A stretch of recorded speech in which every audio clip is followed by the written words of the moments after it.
Hello, hello, hello. Welcome to another episode of Chat Zion, the city of cities when it comes to YouTube chat shows. Today we're going to continue our series on everyday living as a Christian, and a new guest this week. We've got Jason. Good morning, Jace. Morning, Pat. How you doing? Doing well. We're a few episodes into our series on living as a Christian and how that impacts our life. And today we're going to look at something a little bit different, and we're going to cover failure and coping with failure. Yeah, it's always an interesting conversation to have, especially when you're looking at failure from a Christian perspective. It's not something that people think should happen in church. Yeah, and it's not something that people really think should happen at all sometimes, but the reality is, whether you're in church or out of church, if you are participating in life, there's going to be failure at some point. Yeah, absolutely. Failure's part of life. Growth happens when we bring pain into the equation. If you want to build muscles, your muscles go through a period of pain. If you want to grow as a person, you go through a growth spurt, which has pains around it. And emotionally, that's true too. Failure tends to bring growth as we learn from our experience, but it's never something we like going through. Yeah, and you make a good point there that growth comes from our failures, and the more often we fail, the more opportunities that we do have to grow.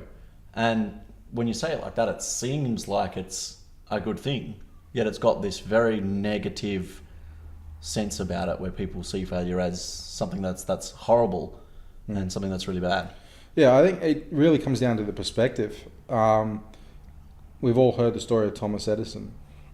Yeah. 1,000 times he tried something and people were saying, give up, give up, give up. And he's like, no. Why haven't you give up? You keep failing. And he said, I haven't failed. I've just learned 1,000 ways not to do it. And failure can be seen as either negative or a positive. It can be seen as, well, I know now not to do that. Or it can be seen as, yep, I'm not going back to that. It's seen as a complete negative process. Yeah, and I mean, there's two parts to that. First of all, you've got to see the opportunity in it. You've got to see the lesson that can be learned from your failure and be able to understand what can be done.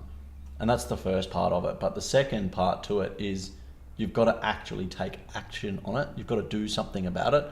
There's no use being able to make a mistake, to mess up, to do something where you have failed the first time around, and be able to look at it and go, oh yeah, I could have done that differently, and then not doing that differently the next time. I think this is, a topic which comes into play with forgiveness. It's, Christ died because God knew that we couldn't succeed. He knew we couldn't keep to his laws. He knew he couldn't keep to his promises. So he knew, in essence, that we would fail. Yeah. And he sent his son to die. And whether it's lying, whether it's using our mouth incorrectly, whether it's, and that could be considered speaking out of turn, etc. Yeah. Whether it's cheating, stealing, sometimes it's all sin. Some of it, like using our mouth incorrectly, if we hurt another person, is still sin. And that's where we have to realize that God put in place a system for failure. Yep. He sent his son to die, and then he said, each day, you forgive as I forgive you. And the requirement of that is letting people off the hook for their failures. It's not forgetting or really even letting them off the hook, but it's like saying, you know what, I separate you from that action. You're really trying to get through this.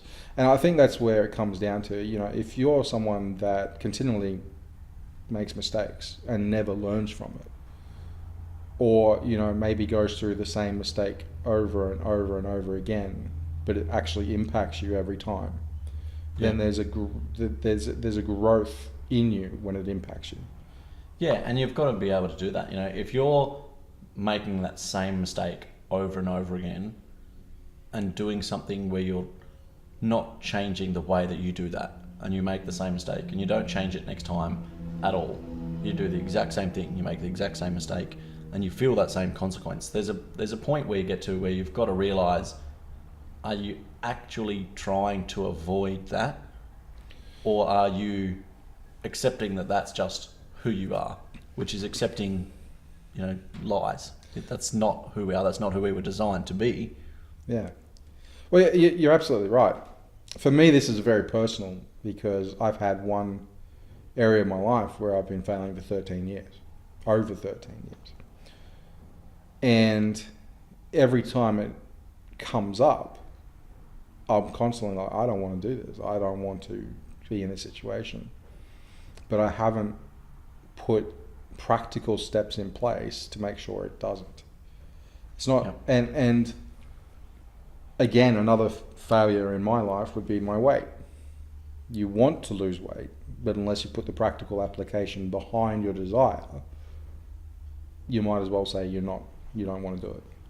Yeah, and you know, we were both at a men's conference only a few weeks ago, and they spoke a lot about this topic. They spoke of half the time they were talking about failures and you know, accepting that as human beings we are imperfect creatures. We are going to fail at some point, and you know, that's something that, you know, if you can accept that we are going to fail, it takes a little bit of that weight, a little bit of that pressure off the situation when we actually do, because we expect it to happen.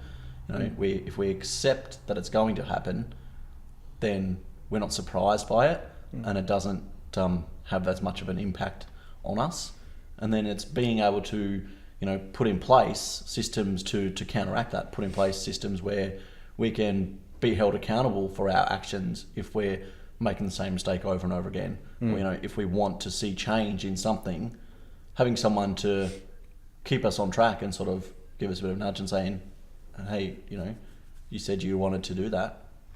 How are you going with it? What are you doing about it? Absolutely. I think it's also finding a mentor or someone to disciple you through the process. Someone who's been through it. You know, a mother doesn't automatically know how to mother when she has her first child. A lot of it is taught. There are hospital courses on what to do in that first few months. And a lot of new-time mothers will go back to their mothers or their mother-in-laws and say, hey, what did you do? Yep. And the reason we do that is because we are going to fail. We don't know everything. We don't know it all. And it's a learning process. In school, and yourself as a teacher know that not every student succeeds the first time they try. No, they don't. And you know, as a teacher, I was going through this with my class the other day, and we were looking at all of their maths homework that they do on the computer, and I was looking at their, you know, I can get up a big run sheet of who's done what task and everything, and I said, you know, I can see that this kid here had one go at this maths assessment and they got 100% right. And I said, but look at this kid here. I can see that when they logged on and did this maths task, they got 25%. I said, I'm just as happy with this kid, probably even more happy with this kid than the other one, because he got 25% the first time, but I saw that he did it 5 times. He went back and had another go, and by the end of it, he got 95, you know? And that's something that as a teacher, I can sit there and go, this kid wants to be better. And I absolutely agree with that. I think the fruit, we often talk in Christian circles about the fruit that comes out of our lives, the actions behind our beliefs, our values. And, you know, if you believe in honesty and you're lying, then it's not, you know, what's coming out is not what you are saying. It's what you're acting. And when someone, I know in school for me, my report card said, great, but always can try harder. Should try harder. And it wasn't a priority for me. I was there for the social experience more so than the learning experience. Yeah. Learning was just what happened in classroom. It wasn't a priority. And yet I'd see some of the girls in class, some of the guys and I was getting certificates. I was a teacher's pet in a lot of ways, but what I wasn't was interested in my education. Yeah, and as you know, it's a value-based culture that we create for ourselves. We've got to be able to look at something and take action on the things that are the priorities for us. And if we are taking all of our actions based on failure in a negative viewpoint, like we've said so many people do, then we are prioritizing failure in a way that will make us continue to fail. Yeah, absolutely. I think also we need to realize that everyone fails. You may look at your parents and go, oh, look, they were awesome. Or maybe they weren't. But if you've looked at your parents or your pastors or your friends and go, everything in their life just seems like everything goes right, you just got to remember that they're probably looking at you and thinking the exact same thing. You know, sometimes we fail in life every single day. I remember going to God recently and saying, God, I just want to stop failing. And I kind of got this answer of, you can through me, but you're human. Yeah, you know, if we understand that God has got great plans for us as his people, as his children, then we know that the expectation of that greatness can be a big burden to bear. But what we need to understand is that if we're reaching for God's potential for us, for that, you know, exceptional plan that he has for us, if we're reaching for that as an imperfect human being, we're going to fail. You know, it's something that we will do, but it's about progress. It's about stepping stones towards success. You know, failure is not in failing to meet your goals the first time. It's failing the first time and stopping trying. You know, you've got to keep going. That's right. And look, I know we're running short on time, but I think the perspective is, just as we go to God with forgiveness, we need to be man or woman enough to go up to the person we've failed, if we failed, and say, hey, I'm sorry.